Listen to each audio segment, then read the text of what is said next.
राधे जी, इस क्लासेस में आपका स्वागत है। आज का हमारा टॉपिक है भारत में अंग्रेजों का आगमन।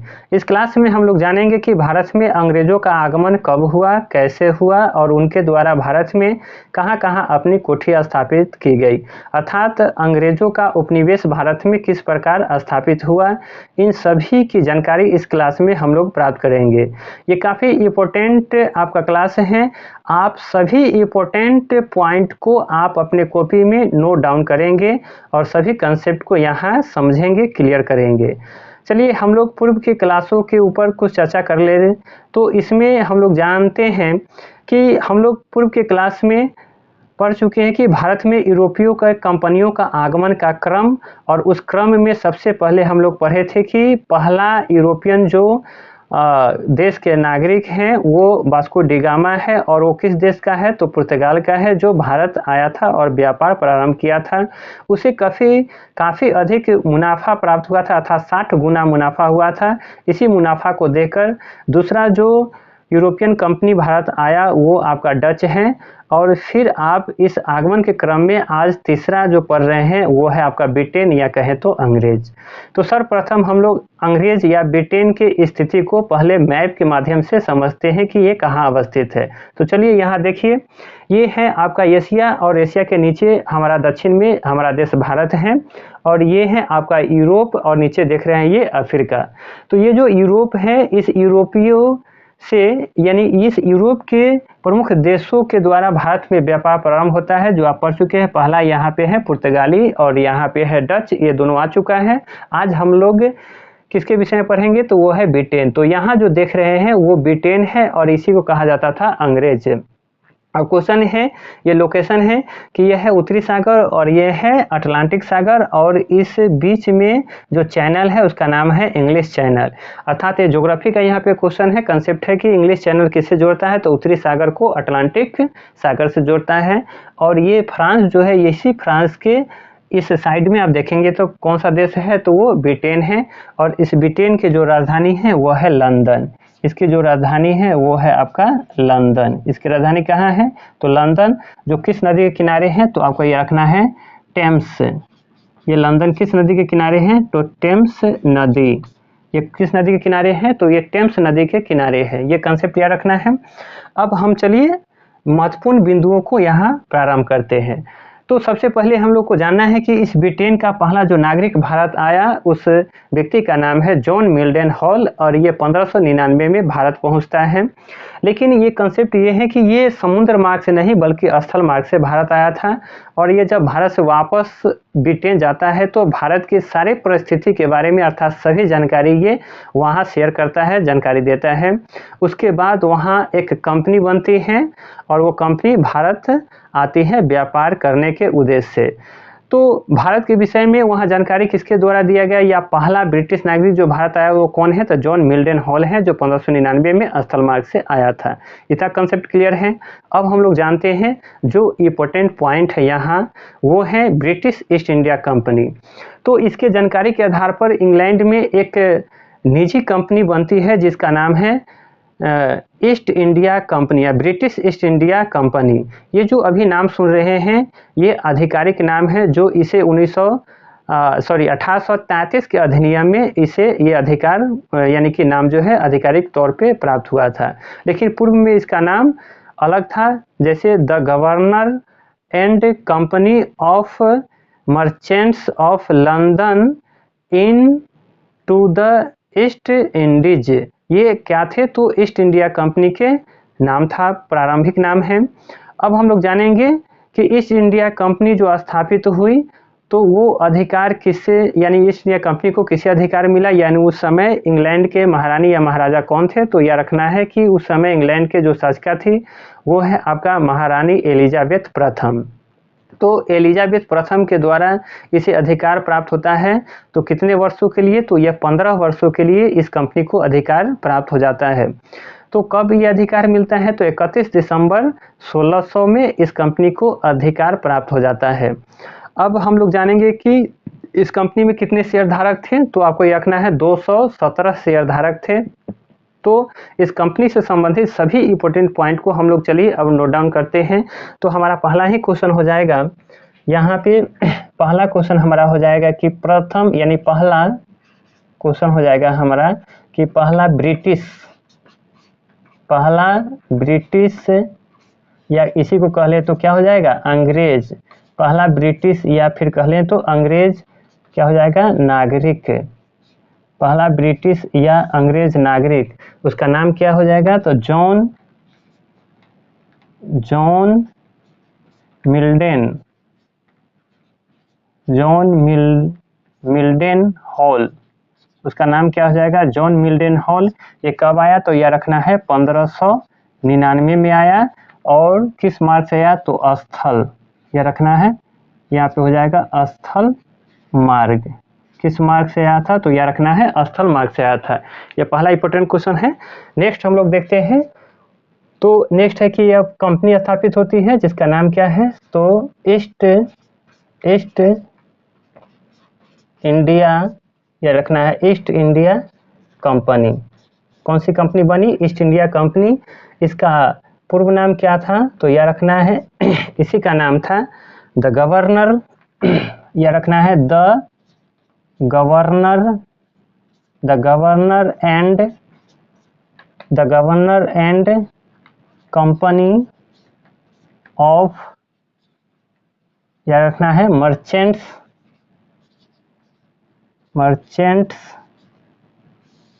ऑफ, यह रखना है London trades into the east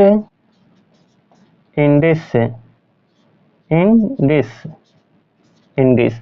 ये क्या था, तो आपको यह रखना है ईस्ट इंडिया कंपनी का जो पूर्व में नाम था वो था the governor and company of merchants of London trades into the East Indies, ये कंपनी का नाम था।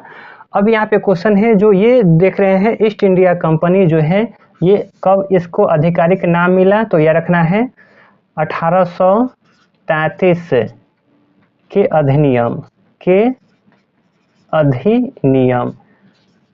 क्वेश्चन ये आता है कि ईस्ट इंडिया कंपनी जो इसका नाम मिला था वो किस अधिनियम के तहत या रखना है, तो 1833 के अधिनियम के तहत ईस्ट इंडिया कंपनी इसका आधिकारिक तौर पे नाम प्राप्त हुआ। अब जानना है कि इस कंपनी के समय सभी इंपोर्टेंट कंटेंट को हम लोग देखेंगे कि इस कंपनी के समय, यानी कि पहला क्वेश्चन हो जाएगा ईस्ट इंडिया कंपनी से कि शासक कौन थी, तो यह रखना है महारानी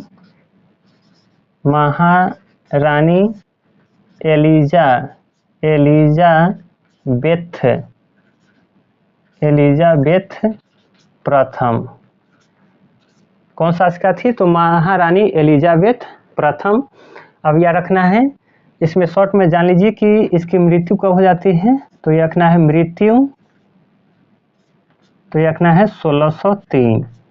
अब क्वेश्चन है कि एलिजाबेथ प्रथम जो है कितने वर्षों के लिए इस कंपनी को अधिकार मिला था, कितने वर्षों के लिए दिए, तो यह रखना है 15 वर्षों के लिए।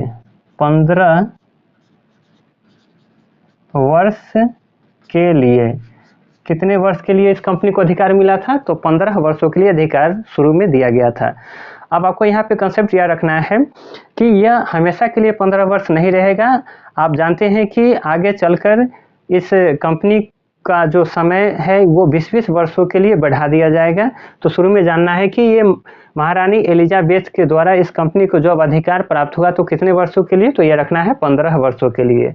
अब क्वेश्चन है नेक्स्ट कि इसमें टोटल कितने, तो यह रखना है 217 शेयर धारक।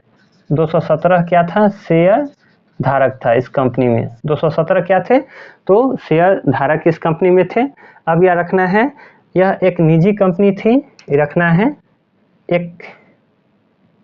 एक निजी, ये कौन सी कंपनी थी, एक निजी कंपनी, या एक क्या थी, तो निजी कंपनी थी। तो ये कंसेप्ट आपको यहाँ पे याद रखना है। नेक्स्ट होगा, इस कंपनी की स्थापना के समय भारत में शासक, तो अकबर। भारत में तो याद रखना है किसका शासन था भारत में, यहाँ पे हम लिख लेते हैं शासन। भारत में क्या हो जाएगा? तो भारत में हम लोग क्या लिखेंगे? तो शासन। भारत में शासन किसका था? तो यह रखना है अकबर। भारत में किसका शासन था? अकबर, जो किस वंश का शासक है? तो मुगल वंश का है। अब ब्रैकेट डालेंगे कि इसका शासनकाल कब तक रहेगा, तो यह रखना है 1605 में मृत्यु। इसका मृत्यु कब हो जाएगा? 1605 में, और इसका कहानी क्या है? तो समाप्त हो जाएगा। तो यहाँ पे सभी इंपॉर्टेंट पॉइंट यही है कि आपको याद रखना है कि पहला ब्रिटिश नागरिक भारत कौन आया, तो वो हो जाएगा जॉन मिल्टन हॉल, और कब? तब 1599 में आया था और स्थल मार्ग से आया था। अब नेक्स्ट क्वेश्चन है कि ईस्ट इंडिया कंपनी की स्थापना कब हुई, तो यह रखना 31 दिसंबर 1600 की हुई थी। और किसके शासनकाल में हुई थी? तो महारानी एलिजाबेथ प्रथम के शासनकाल में हुई थी, जिनकी मृत्यु कब हो गई? तो 1603 में हो गई। इस कंपनी की स्थापना कब हुई? तो 31 दिसंबर 1600 को। अब हमें जानना ये है कि जिस समय इंग्लैंड में ये कंपनी की स्थापना हुई, उस समय भारत में किसका शासन चल रहा था? तो आपको ये रखना है उस समय मुगल बादशाह अकबर का शासनकाल चल रहा था, जिस अकबर का मृत्यु जो है वो 1605 में हो जाता है। तो इतने सारे आपको कंटेंट याद रखना है, ये काफ़ी इंपॉर्टेंट है। अब हम देखते हैं नेक्स्ट कि जब एलिजाबेथ प्रथम की मृत्यु होती है तो वहाँ पे एक नए साम्राज्य का शासन शुरू होता है, जो है जेम्स प्रथम। और यहाँ अब जो भारत में अकबर देख रहे हैं, सुन रहे हैं, इस अकबर की भी मृत्यु हो जाती है, और इस अकबर के बाद जो उत्तराधिकारी बनता है उसका, वो है उसका पुत्र जहांगीर। तो यहाँ भारत में जहांगीर है और ब्रिटेन में कौन है? तो कह लें तो जेम्स प्रथम है। अब जेम्स प्रथम जो है अपना 2 राजदूत जो है वो भारत भेजता है। एक का नाम है कैप्टन हॉकिंस और दूसरा है सर टॉमस रो। हम लोग दोनों के बारे में एक एक करके यहाँ समझेंगे और इससे संबंधित पॉइंट को नोट डाउन करेंगे। अब पहले स्टार्ट करते हैं कैप्टन हॉकिंस के बारे में थोड़ा जानकारी प्राप्त करते हैं। तो ये जो कैप्टन हॉकिंस हैं वो जेम्स प्रथम के राजदूत के रूप में 1608 में ये भारत के सूरत में, यानी कि गुजरात के सूरत बंदरगाह पर ये पहुंचता है और वहां से ये जहांगीर के दरबार में जाता है। जहांगीर में ये पहुंचता है तो अकबर के नाम के एक पत्र लेकर ये भारत आया था। आपसे क्वेश्चन पूछ लेता है कि अकबर के पत्र, यानी कि जहांगीर जो है जहांगीर के दरबार में किसके नाम का पत्र लेकर आया था, या भारत किसके नाम का पत्र लेकर आया था? तो आपको रखना है अकबर के नाम का पत्र लेकर ये कैप्टन हॉकिंस आया था। जहांगीर के दरबार में आया तो ये जहांगीर से वार्तालाप किया, और यह जो कैप्टन हॉकिंस है यह फारसी, तुर्की और इंग्लिश भाषा के अच्छे ज्ञाता थे, जानकार थे, और इन्होंने जहांगीर के दरबार में फारसी भाषा में बातचीत किया था। तो नेक्स्ट क्वेश्चन हो जाता है कि ये जो कैप्टन हॉकिंस है वो जहांगीर के दरबार में किस भाषा में वार्तालाप किया था? तो आपका आंसर हो जाएगा फारसी। और ये कब आया? तो 1608 में। और क्वेश्चन है कि यह एक जहाज से आया था जिसका नाम है रेड ड्रैगन, और याद रखना है ये इसका दूसरा भी नाम आपसे पूछा जाता है। तो एक है हेक्टर और दूसरा कहेंगे तो रेड ड्रैगन। हेक्टर कह लीजिए या रेड ड्रैगन नामक जहाज से ये किस बंदरगाह पे पहुंचा था? तो सूरत बंदरगाह पे। या किस राज्य में? तो गुजरात में। कब? 1608 में। अब क्वेश्चन है कि जहांगीर से इनकी बातचीत हुई और सूरत में एक कोठी खोलने का ये आदेश लेना चाहा, और इसे वो आदेश जहांगीर के द्वारा प्राप्त भी हुआ, यानी कि इसे सूरत में कोठी खोलने की इजाज़त दे दी गई। लेकिन आप जानते हैं कि भारत में इन अंग्रेजों से पहले पुर्तगालियों का वर्चस्व था, अर्थात कहें तो ये जितने भी समुद्री क्षेत्र हैं, अर्थात अरब सागर, हिंद महासागर, इन सभी क्षेत्रों में आप पढ़ चुके हैं कि पुर्तगालियों का वर्चस्व था। अर्थात जैसे इन्होंने आप पढ़े होंगे कि कार्टेज व्यवस्था है, या फिर कहें तो ब्लू वाटर पॉलिसी है, यानी शांत जल की नीति है, ये सब पहले से ही यहाँ लगाकर रखा था, यानी पूरा अपना वर्चस्व अधिकार जमाए हुआ था। तो आपको ये जानकारी भी रखना है कि अकबर को भी अगर इन क्षेत्रों में व्यापार करना होता था तो इन्हें भी कार्टेज लेनी पड़ती थी, यानी अधिकार लेना पड़ता था, यानी कि इसे आदेश लेना पड़ता था। तो ये कार्टेज का मतलब क्या होता है? परमिट, यानी कि इसे भी एक परमिट लेकर ही व्यापार करना होता था, जो आप समझ सकते हैं कि भारत में मुगल बादशाह है, यानी कि पूरा शासन काल इसी के हाथों में है। फिर भी इसे समुद्री क्षेत्रों में यानी पुर्तगालियों से ये कार्टेज लेने पड़ते थे। तो इतनी ज़्यादा इसके वर्चस्व ये समुद्री क्षेत्रों में था, किसका? तो पुर्तगालियों का। तो पुर्तगालियों के द्वारा इसे विरोध किया गया और इसके जो कंपनी के निर्माण कार्य हो रहे थे सूरत में, वो स्थगित हो गया। लेकिन आगे चलकर 13 में यानी 1613 में इसके जो निर्माण कार्य है वो सूरत में कंप्लीट हो जाता है। यानी कि कहें तो अंग्रेजों द्वारा भारत में पहला जो फैक्ट्री स्थापित होता है वो कहाँ पे? तो आपको ये रखना है सूरत। और कब? तो 1608 में। ये काफ़ी इंपॉर्टेंट क्वेश्चन है, जैसे आप पहले भी पढ़ चुके होंगे कि पुर्तगाली ने कहाँ लगाया और डचों ने पहली कोठी कहाँ लगाई थी। कोठी कह लीजिए या फैक्ट्री कह लीजिए, और फैक्ट्री का मतलब ये नहीं है कि वस्तुओं को उत्पादन करने का, कह सकते हैं कि कारखाना या इंडस्ट्रियल। तो वो कोठी का मतलब ये है कि जहाँ ऑफिशियल वर्क होते थे, जैसे कितना कौन सा वस्तु यहाँ से कितने कीमत पे खरीदा जा रहा है और उसे किस प्रकार से भेजा जा रहा है, कितने मजदूर है, यानी कि सारे लेखा जोखा का काम जिस कार्यालय ऑफिस में होता था उसी को कहा जाता था कोठी। और कोठी का मतलब यहाँ अभी फैक्ट्री का मतलब उत्पादक वाले स्थान नहीं, बल्कि नियंत्रण कक्ष कह सकते हैं, यानी सारे कंट्रोलर वहीं से हुआ करता था। तो ये हुआ करता था कोठी या कह लीजिए तो फैक्ट्री। तो इस प्रकार से अंग्रेजों की पहली फैक्ट्री भारत में कहाँ स्थापित हुई? तो आपको ये रखना है सूरत। और कब? तो 1608। तो ये काफ़ी इंपॉर्टेंट पॉइंट है। अब हम लोग चलते हैं किससे विषय में? तो कैप्टन हॉकिंस के विषय में सभी इंपॉर्टेंट पॉइंट को हम लोग यहाँ नोट डाउन करते हैं, एक एक करके इसको समझते हैं। तो हम लोग को याद रखना है यहाँ पे कि जेम्स प्रथम के राजदूत, पहला हमारा क्वेश्चन हो जाएगा यहाँ। अब नेक्स्ट क्वेश्चन हो जाएगा हमारा जेम्स प्रथम के राजदूत। जेम्स प्रथम के क्या हमको पढ़ना है? राजदूत। तो कितने इसके राजदूत थे? तो 2। ये कौन है? तो कैप्टन हॉकिंस,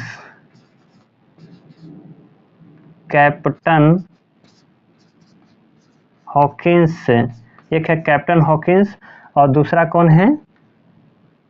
दूसरा है सर टॉमस क्या हो जाएगा? रो। दूसरा कौन है? Sir Thomas Roe. ये 2 क्या है? तो राजदूत है किसके? तो आपको यह रखना है तो जेम्स प्रथम के। अब हमें यह रखना है कि इसमें से पहला हम लोग यहाँ देख लेते हैं किसके विषय में। तो पहला हो जाएगा कैप्टन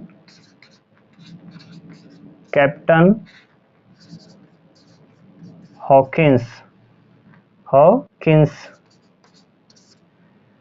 कैप्टन हॉकिंस पहला कौन सा हो जाएगा? Captain Hawkins. इसके विषय में सारे कंटेंट हम लोग यहाँ पे पढ़ेंगे। तो पहला क्वेश्चन है कि ये कैप्टन हॉकिंस भारत कब आया? तो आपको ये रखना है कि यह रखना है पहला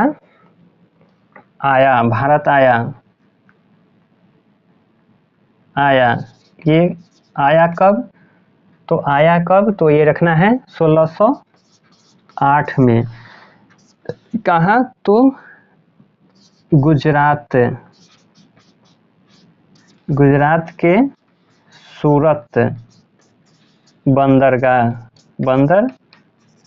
पर। गुजरात के कहाँ आया था? सुंदर, यानी कि कौन से?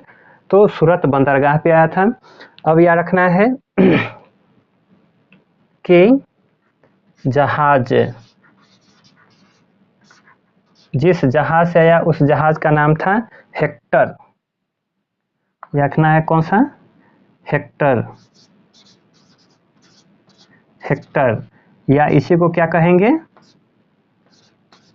रेड, इसका दूसरा नाम हो जाएगा रेड ड्रैगन।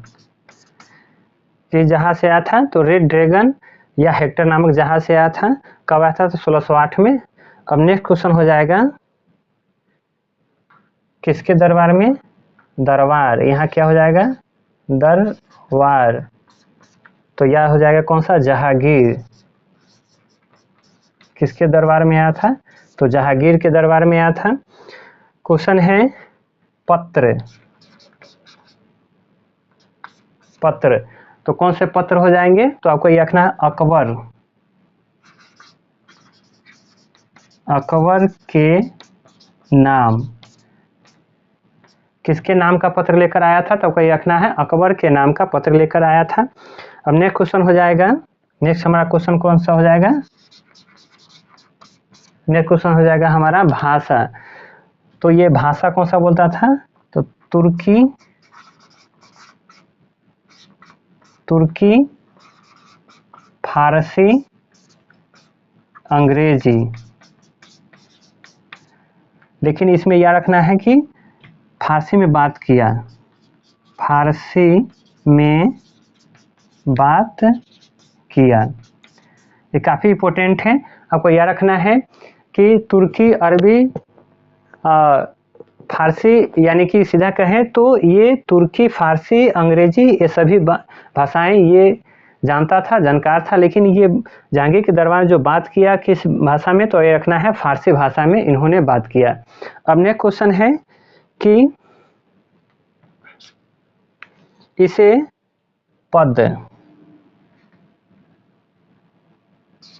पद या कहेंगे तो उपाधि, पद या उपाधि, तो क्या क्या सिक्का मिला है? तो आपको ये रखना है 400 का मनसब, मनसब 400 का क्या मिला? मनसब एक।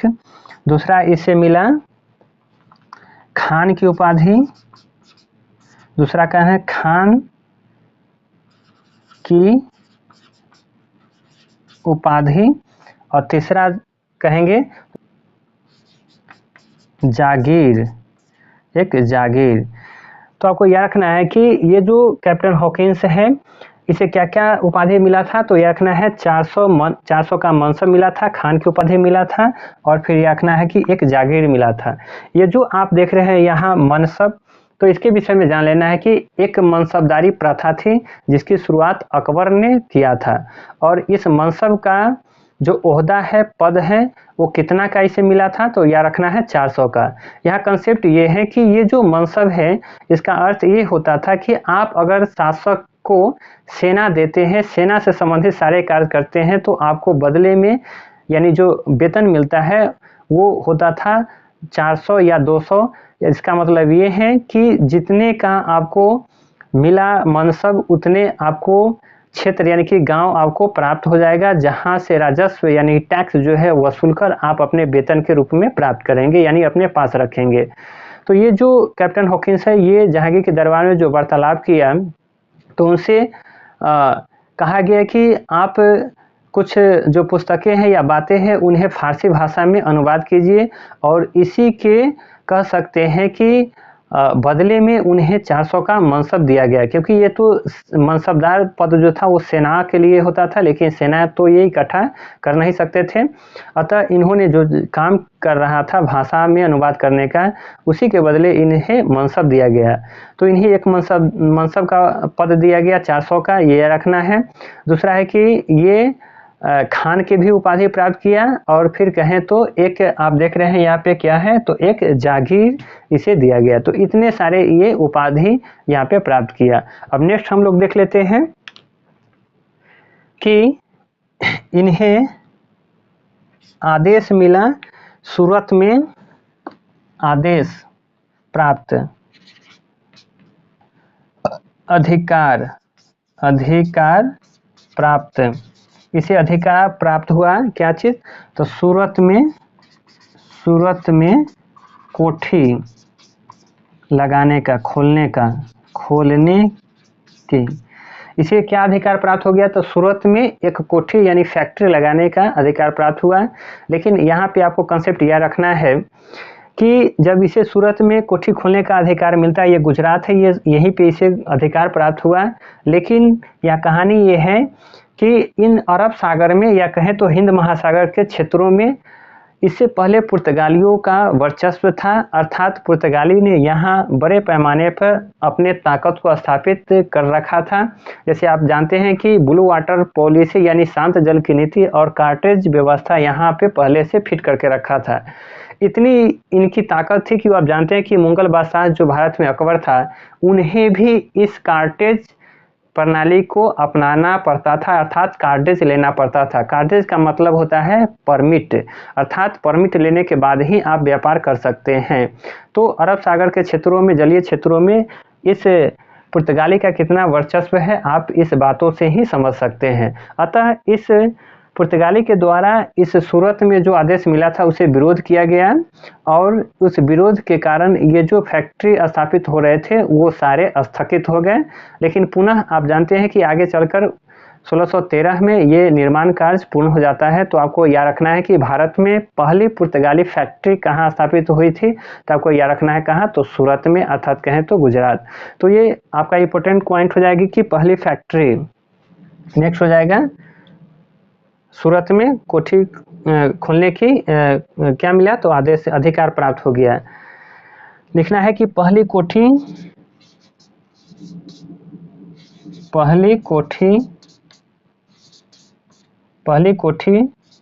खुली। पहली कोठी खुली कहाँ, तो ये रखना है सूरत। पहली कोठी अंग्रेजों के द्वारा कहाँ खोला गया था, तो कोई रखना है सूरत में खोला गया था।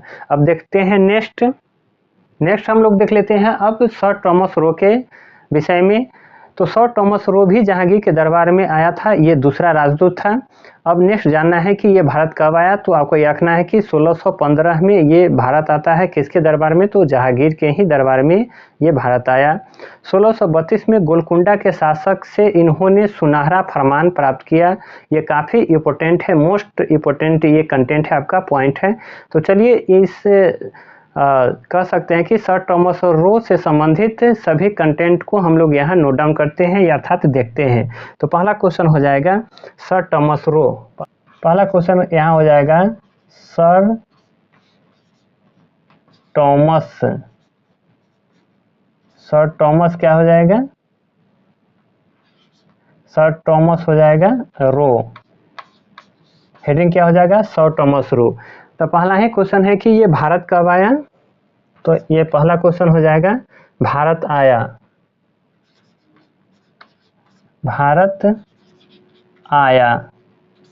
ये भारत आया कब, तो ये रखना है 1615 में आया।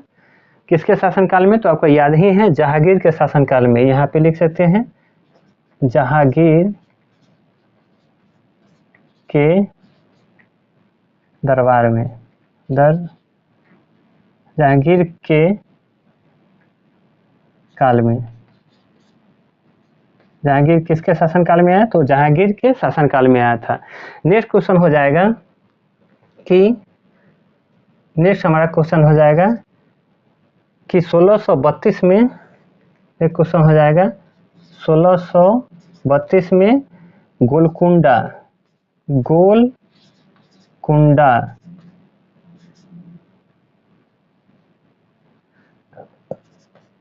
1632 में गोलकुंडा के शासक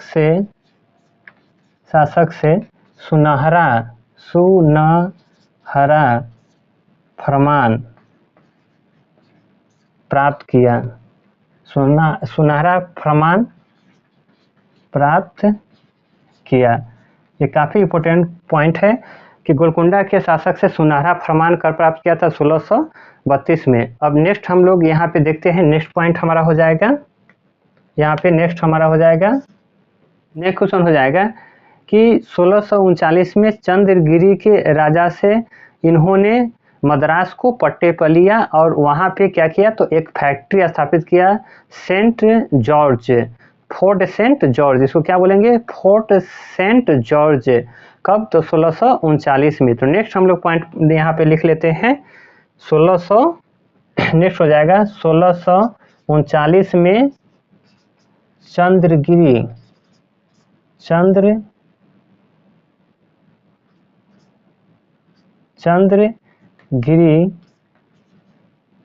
के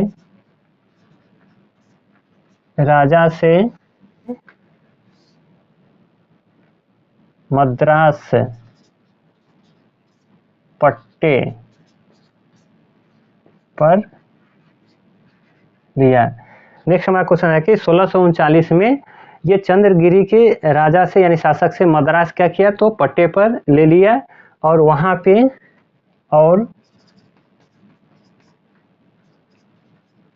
एक फैक्ट्री, और एक क्या किया तो फैक्ट्री खोला, एक फैक्ट्री खोला, इसका नाम है फोर्ट सेंट जॉर्ज, और एक फैक्ट्री खोला उसका नाम क्या रखा तो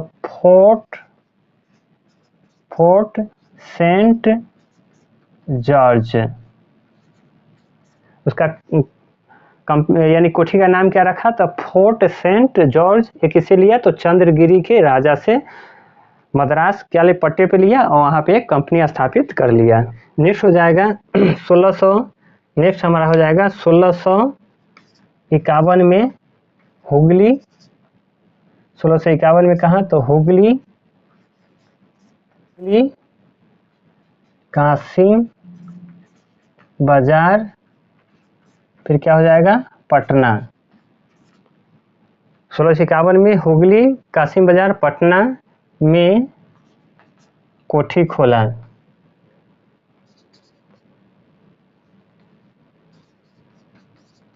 कोठी खोला। नेक्स्ट हम देख लेते हैं। तो यहाँ पे एक कंसेप्ट आपको याद रखना है कि 1661 में इस ब्रिटेन यानी कह सकते हैं कि यहाँ जो पहले से पुर्तगाली है, इस पुर्तगाली एक राजकुमारी है जिसका नाम है कैथरीन ऑफ ब्रेगेंजा।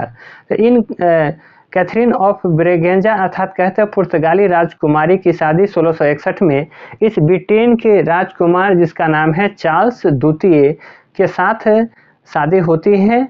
और इस चार्ल्स द्वितीय को ये जो बम्बई है इसे पुर्तगाली से दहेज के रूप में प्राप्त होता है। और आप पुनः देखेंगे कि आगे चलकर यह जो बम्बई है इससे ये जो ब्रिटेन है ये भाड़े पे लगा देता है अर्थात दे देता है। तो आपको यहाँ कंसेप्ट यह रखना है कि 1661 में किनकी शादी किससे हुई, तो आपको यह रखना है कि ये पुर्तगाली राजकुमारी है जिसका नाम है कैथरीन ऑफ ब्रेगेंजा। इनकी शादी किससे होती है तो इस ब्रिटेन के राजकुमार जिसका नाम है चार्ल्स द्वितीय से होती है। और इस चार्ल्स द्वितीय को दहेज में क्या मिलता है तो आपको यह रखना है बम्बई शहर मिलता है। तो इतने कंटेंट आपको याद रखना है, फिर इस बम्बई शहर को वो अपने तरह से स्थापित करेगा। तो चलिए हम यहाँ पे नेक्स्ट पॉइंट लिख लेते हैं यहाँ पे। तो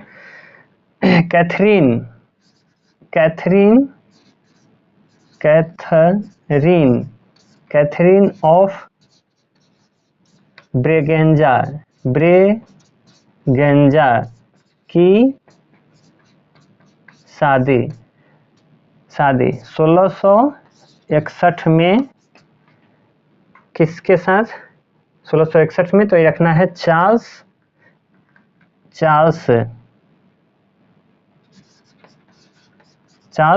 या रखना है द्वितीय, चार्ल्स द्वितीय से हुआ। ये कैथरीन ऑफ ब्रेगेंजा की शादी किसे हुआ तो यह रखना है चार्ल्स द्वितीय के साथ हुआ। अब यह रखना है चार्ल्स द्वितीय कहाँ का शासक था तो वो ब्रिटेन के, और ये कैथरीन ऑफ ब्रेगेंजा कहाँ की रानी है तो यह रखना है ये पुर्तगाली राजकुमारी है। तो ये हो गया। अब यह रखना है कि दहेज में नेक्स्ट हमारा पॉइंट हो गया बम्बई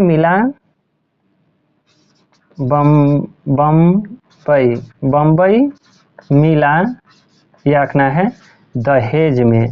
बम्बई जो भाड़े पर ईस्ट इंडिया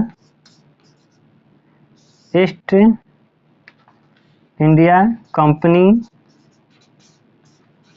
को दे दिया, जो ईस्ट इंडिया कंपनी को दे दिया।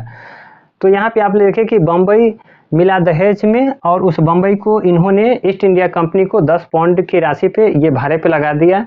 तो नेक्स्ट यहाँ पे पॉइंट हो जाएगा कि बम्बई शहर की स्थापना। तो हमारा क्वेश्चन हो जाएगा बम्बई शहर की स्थापना। नेक्स्ट क्वेश्चन क्या हो जाएगा हमारा, बम्बई शहर की स्थापना किसके द्वारा किया गया तो गेराल्ड अंगियर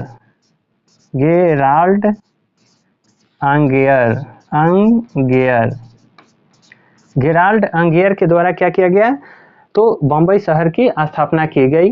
अब नेक्स्ट हम लोग कंटेंट देखते हैं कि इसमें कहानी क्या होता है कि अंग्रेजों के द्वारा इस सभी को यहाँ से मारकर भगाया जाता है और इन सभी ने, आप जानते हैं कि फुल्टा द्वीप पर शरण लिया था। अब क्वेश्चन है कि उस अंग्रेजों से जो लड़ने का साहस दिखाया था वो उसका नाम है सर जॉन चाइल्ड। आपको याद रखना है कि इसे भारत से किसके द्वारा मार कर भगाया गया, तो अंग्रेजों के द्वारा, और मार के भगाने के क्रम में इन्होंने कहाँ शरण लिया, तो फुल्टा द्वीप पर। और उसी क्रम में इनकी तरफ से अंग्रेजों से लड़ने का साहस किसने दिखाया था, तो सर जॉन चाइल्ड। याद रखना है sir John child. Next question हो जाएगा हमारा, नेक्स्ट क्वेश्चन हो जाएगा 1680 में अंग्रेजों ने अंग्रेजों ने क्या किया, तो यह रखना है भगाया। अब यह रखना है कि फुल्टा द्वीप पर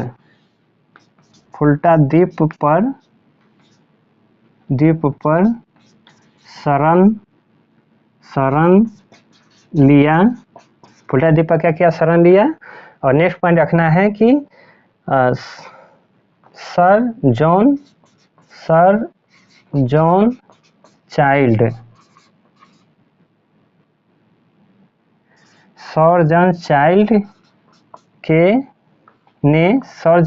ने क्या रखना है, लड़ा। किसने लड़ा था, तो सर जॉन चाइल्ड ने यहाँ पे लड़ा था। अब आप देखते हैं कि ये सर जॉन चाइल्ड लड़ा और उसके बाद आप देखते हैं कि एक जॉब चार्नोक व्यक्ति है जो माफ़ी मांगता है अंग्रेजों से और 1.5 लाख राशि इन्हें दंड के रूप में जमा करता है, यानी कि देता है। और इसे क्षमा मांगने के बाद इसे कुछ अधिकार दिया जाता है और उसी के तहत तो आप पढ़ेंगे कि कोलकाता शहर की स्थापना होगी। और किसके द्वारा, तो आप यहाँ पे पढ़ेंगे कि कोलकाता शहर की स्थापना किया था यहाँ पे, तो यहाँ पे हम लोग पॉइंट के रूप में लिखेंगे। तो यहाँ पे आप देख रहे हैं कि सर जॉन चाइल्ड ने क्या किया था, तो उसके विरुद्ध में लड़ा था। अब यहाँ पे समझना है क्या कि जॉब चार्नोक जो है वो आप जानते हैं कि अंग्रेज से क्षमा मांगता है और इसे क्षमा कर भी दिया जाता है और दंड के रूप में 1.5 लाख रुपए इसे जमा करने को कहा जाता है।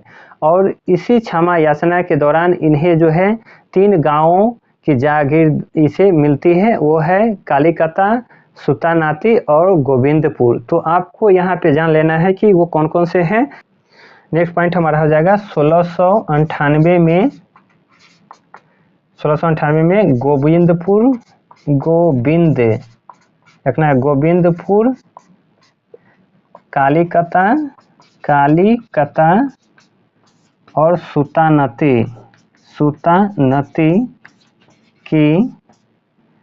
सुतानाती की जमींदारी में जागीर मिलती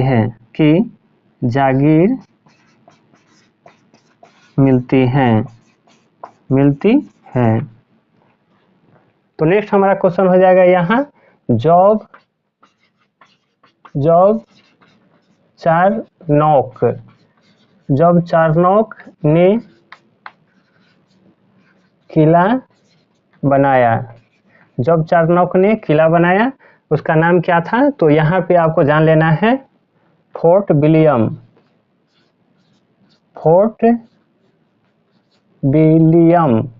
कौन सा किला बनाया, तो फोर्ट विलियम। वो कब, तो ये रखना है 1700 में। अब क्वेश्चन है कि फोर्ट विलियम का पहला प्रशासक, इस फोर्ट विलियम का आपको याद रखना है, फोर्ट विलियम का पहला प्रशासक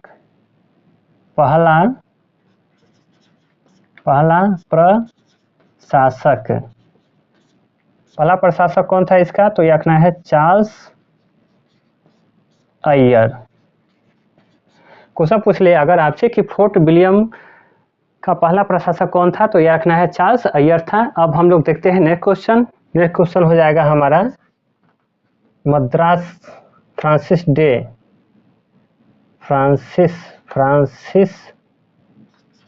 डे ने मद्रास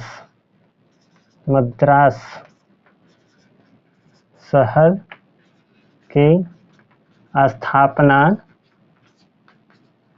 किया, मद्रास शहर की स्थापना किया। तो यहाँ पे आप देख रहे हैं कि 3 शहर का स्थापना किया जा रहा है, किया गया। तो आप देख रहे हैं एक कि मद्रास शहर की स्थापना कौन किया, फ्रांसीसी डे। और कोलकाता शहर के कौन, तो जॉर्ज चार्नोक। और आप देख रहे हैं कि आंगियर ने किसका, तो आप देखें कि बम्बई। तो इस प्रकार से ये सारे महत्वपूर्ण शहर स्थापित किए गए। तो आज की क्लास में इस ब्रिटेन से संबंधित जो प्रारंभिक इसका कंसेप्ट था, उन सभी कंसेप्ट को हम लोगों ने इस क्लास में समझने का प्रयास किया है। अब इसे आगे की कहानी ये है कि आप जानते हैं कि ब्रिटेन का वर्चस्व पूर्ण रूप से भारत में स्थापित होगा, अर्थात ये 3 शहर स्थापित करने के बाद इन्होंने अपने अधिकार क्षेत्र को बढ़ाना शुरू करेगा। अर्थात जानते हैं, आगे आप पढ़ेंगे भी कि प्लासी की लड़ाई होती है 1757 में, और फिर बक्सर की लड़ाई 1764 में होती है, और इन सभी लड़ाइयों को अंग्रेजों के द्वारा जीत लिया जाता है और भारत में पूर्ण रूप से अपना आधिपत्य स्थापित कर लिया जाता है। तो उन सभी चीज़ों को हम लोग बारीकी से अगले की क्लास में स्टेप बाय स्टेप समझेंगे, देखेंगे, और उन सबों को हम लोग यहाँ पढ़ने का काम करेंगे। आज इतना ही, अब फिर मिलते हैं नेक्स्ट क्लास में। जय हिंद।